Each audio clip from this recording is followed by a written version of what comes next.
Salut tout le monde, bienvenue sur JusteGeek.fr, c'est Sandstorm et je suis content de vous retrouver dans cette nouvelle vidéo où je vais vous présenter un petit accessoire pour PS4, mais tout d'abord, je vais vous raconter un peu ma vie. Alors peut-être qu'il y en a parmi vous qui me suivent depuis hyper longtemps ou qui me connaissent depuis relativement longtemps, peut-être de Steam ou quoi, et donc vous devez savoir que je suis un petit peu un gamer, mais on va dire que je suis un gamer plutôt PC et pas vraiment un gamer console. J'ai jamais vraiment été très attiré par les consoles, j'ai eu la PS1, la PS2 très tardivement, je me demande si la PS3 était déjà pas sortie quand j'ai récupéré une PS2 d'occasion. Donc voilà, j'ai jamais été très console et même dans ma jeunesse, j'ai beaucoup joué aux consoles, mais beaucoup chez les autres, pas beaucoup chez moi. Et voilà, ça a toujours été comme ça. Même à l'heure actuelle, je continue de jouer un petit peu, mais je joue uniquement sur PC, très rarement sur console. Quoique, les choses ont un peu changé cette année, puisque le 25 mai est sorti un jeu nommé Detroit Become Human, et c'est un jeu que j'avais testé à la Paris Games Week l'année dernière, que j'avais vraiment adhéré un peu au concept, et le problème c'est que c'était une exclue PS4.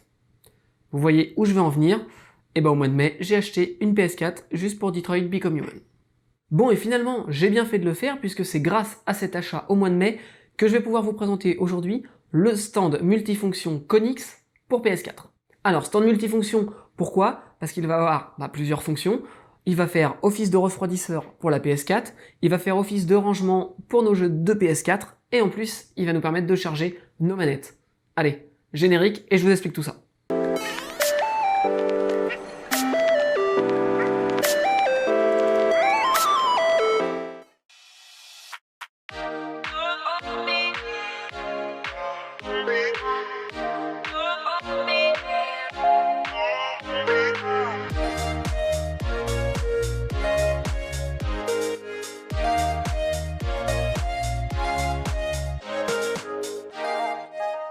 Allez, comme d'habitude, on commence par faire un petit déballage pour voir ce qu'il y a dans la boîte. On retrouve donc dans le carton un manuel, relativement petit mais suffisant, le dock en lui-même, et un câble qui est en fait un câble USB, micro USB, qui servira à alimenter le dock. Alors, on va commencer par regarder les fonctionnalités de ce dock 3.1. Donc il a trois fonctions. La première, elle est écrite ici, c'est le Game Manager. Ouais, je sais, avec l'accent, ça pète. Alors, le Game Manager, c'est quoi? C'est tout simplement le fait que le dock va nous permettre de ranger nos jeux avec la PS4. Donc, on va pouvoir y mettre jusqu'à 12 jeux, ce qui peut être intéressant, puisque du coup, on va toujours les avoir sous la main. Alors, utile ou pas? Pour ma part, je trouve pas trop, parce que je suis un cas un petit peu à part, j'ai deux jeux seulement, Detroit Become Human et FIFA qui étaient fournis avec la PS4, donc bon, pour ranger deux jeux, bon à la limite, je les laisse dans un tiroir, pour le peu que je m'en sers, et puis du coup, ça prend pas la poussière. Deuxième fonctionnalité, la Charge Base. Alors la Charge Base, qu'est-ce que c'est? C'est tout simplement le fait que notre dock va faire office de chargeur sans fil pour nos manettes. Et alors ça, c'est top, parce que pour ma part, j'utilise pas très souvent la PS4, du coup quand je veux l'utiliser, les manettes elles sont pas forcément chargées, elles ont pas beaucoup de batterie, il faut retrouver des câbles, il faut attendre que ça charge et tout. Et bien là ça va être très simple, il suffit de poser nos manettes grâce à la petite connectique qu'on a en dessous sur le dock, et elles vont tout simplement se recharger. Bon, et bien maintenant, fini les déceptions, j'ai toujours des manettes chargées pour jouer, et ça c'est vraiment top. Examinons un peu maintenant la troisième fonctionnalité de ce dock, le Cooling Fans. Qu'est-ce que ça veut dire? Ça veut dire tout simplement qu'en fait notre dock va faire office de refroidisseur pour la PS4. On sait que la PS4 elle a tendance à chauffer, notamment si les jeux sont gourmands, si on joue longtemps, etc. Et bien là, on va pouvoir tout simplement mettre notre PS4 sur le dock, appuyer sur le bouton et on va avoir trois ventilateurs en dessous qui vont tourner et nous aider à refroidir notre PS4 pour qu'elle se sente le mieux du monde. Alors c'est super cool parce qu'on n'est pas obligé de l'activer, c'est un bouton donc on l'active ou on l'active pas. Et quand on l'active, le système reste silencieux, on va pas avoir un ronronnement désagréable en permanence ou quoi. Franchement, ça reste silencieux, donc ça, c'est un bon point.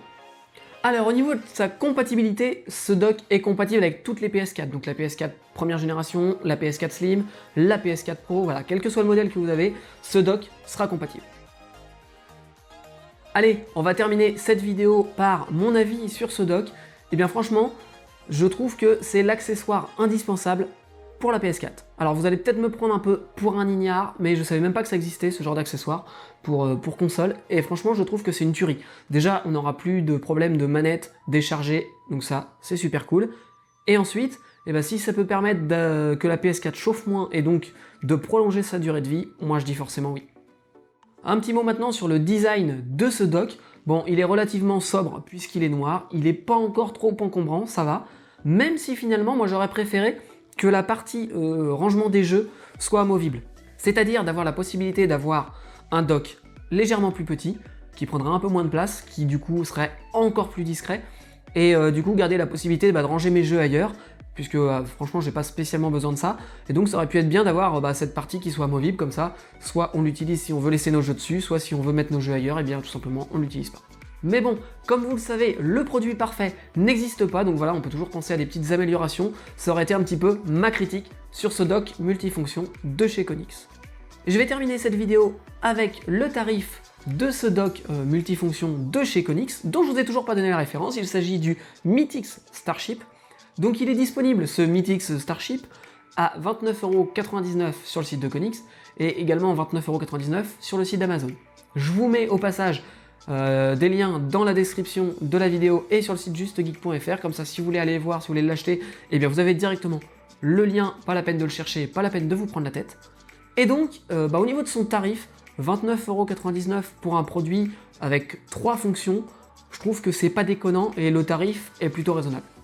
Et bien voilà, cette vidéo s'arrête ici, j'espère que vous l'avez appréciée. Si c'est le cas, je compte sur vous pour mettre un petit pouce en l'air sur YouTube. Moi, ça m'encourage dans mon travail. Et puis je vous dis à bientôt pour une prochaine vidéo. Et la semaine prochaine, il y aura aussi une vidéo d'un accessoire Konix. Allez, ciao!